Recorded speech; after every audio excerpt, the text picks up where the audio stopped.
Have you ever reached the end of the month and wonder if you did anything productive at all? If you have taken any actions that helped you make progress towards your New Year's resolutions? Because that has been me for many, many months, and I finally found a system that works. The reason why this is important is because James Clear himself says it. If your plane that's flying from Los Angeles to New York adjusts its course by just 3.5 degrees south, it will end up in Washington, D.C. instead of New York. Meaning to say, if you don't intentionally set the direction you're going for at the start, you will end up in a whole different country.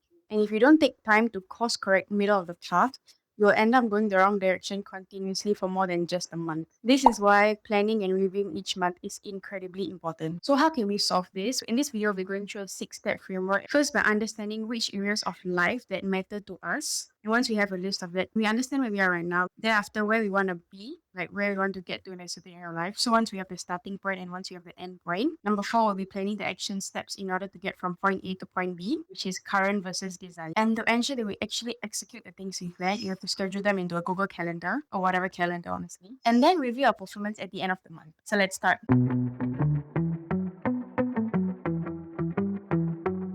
So step one is to list the areas of life that matters to you. For me, finance, community, education, spirituality, femininity, books, relations. These are the areas of life that I would have to upkeep on a month-to-month basis.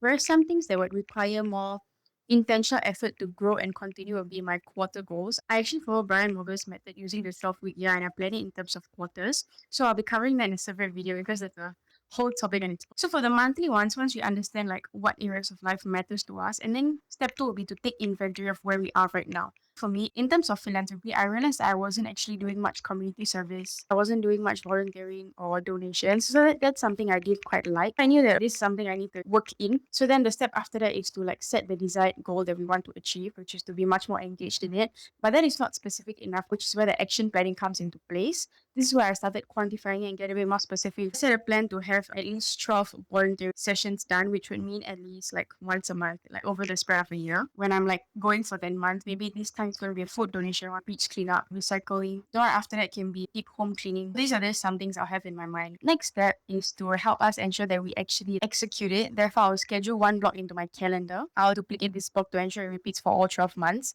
I personally use a Google Calendar, but whatever works for you. And then to ensure that we are actually executing our goal and sticking to it, we need to have a monthly review routine. I always block out at least 1 to 2 hours, 5 days before the month ends, usually on the 25th. I reflect what went well, what didn't, and if I actually stick to the task I wanted to execute at the start. So there's actually a planning phase involved, an execution phase, and then a review phase to understand if you actually executed it. So I actually want to give a real life example. I've been doing my Notion monthly closing for quite some time now. I started in August and I've been consistently doing it. Now my templates have constantly varied. So for the month of November, I actually didn't have this intricate a system, but I did have a simple game plan. Let me walk you through the process of it. So I had a goals area focus for this month. Actually, this is where I was beginning my last 12-week year.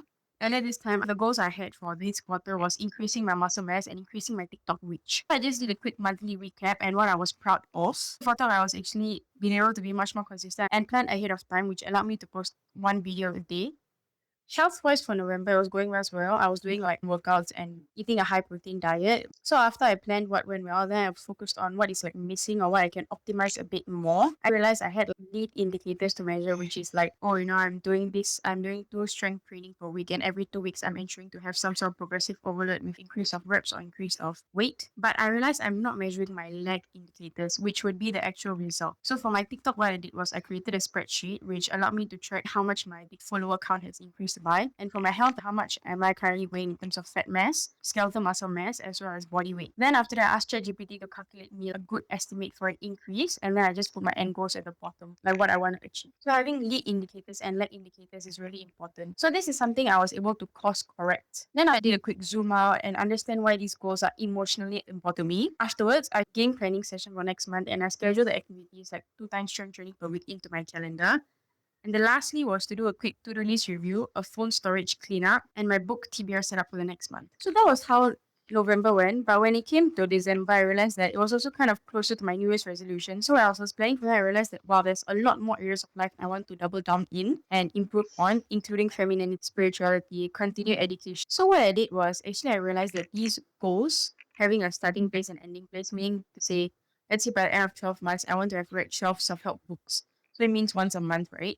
minimum. So what are the systems I need to set in order to be able to achieve that? It's just scheduling time blocks in my calendar, as well as having a tracker to ensure that, oh, I'm checking it and something I achieved.